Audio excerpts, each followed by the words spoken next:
पुराने जमाने की बात है। दूर किसी जंगल में एक पेड़ पर एक चिड़िया अपने पति के साथ खुशी खुशी रहती थी। एक दिन वहाँ एक सांप रहने के लिए आ जाता है। वो सांप एक पेड़ की खोखर में रहता था। जब भी टूनी चिड़िया अपने अंडों को घोंसले में छोड़कर जाती थी, वो सांप उसे खा जाता। सुनो पति जी, ये सांप कब तक हमारे अंडों को खाता रहेगा? ऐसे तो हमारा कोई भी बच्चा नहीं होगा। आप कुछ करें। वो सांप बहुत शक्तिशाली है, हम उसका मुकाबला नहीं कर सकते। तो क्या अब हम खामोशी से अपने बच्चों को उसे खाने दें?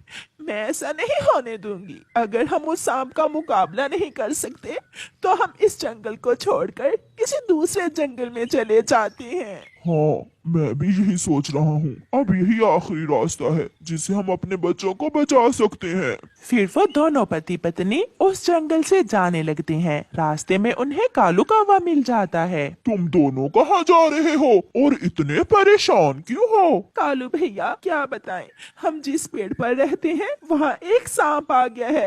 वो हर बार हमारे अंडों को खा जाता है। इसलिए हमने फैसला किया है कि हम ये जंगल छोड़कर दूसरे जंगल में चले जाएंगे। दोस्तों, परेशानी का हल भागना नहीं होता, बल्कि हमें परेशानी का उपाय ढूंढना चाहिए। बुद्धि से काम लेना चाहिए। ताकत का मुकाबला बुद्धि से किया जा सकता है। मैं आपको एक प्लान बताता हूँ जिससे सांप भी मर जाएगा और लाठी भी नहीं टूटेगी। फिर कालू कौवा उन्हें अपना प्लान बताता है। वो ये सुनकर बहुत खुश होते हैं। अगले दिन चिड़िया किसान के खेत में जाती है। किसान खेत में काम कर रहा था। चिड़िया किसान की पत्नी का हार उठाकर भाग जाती है। वो चिड़िया मेरा हार ले गई, उसे पकड़ो पति जी।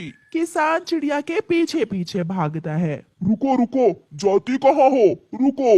किसान पीछे पीछे और चिड़िया आगे आगे। चिड़िया वो हार ले जाकर जिस पेड़ की खोखर में सांप रहता था वहाँ डाल देती है। किसान भी पीछे पीछे पहुँच जाता है। चिड़िया दूसरे पेड़ पर बैठ जाती है। यहाँ तो खतरनाक सांप है।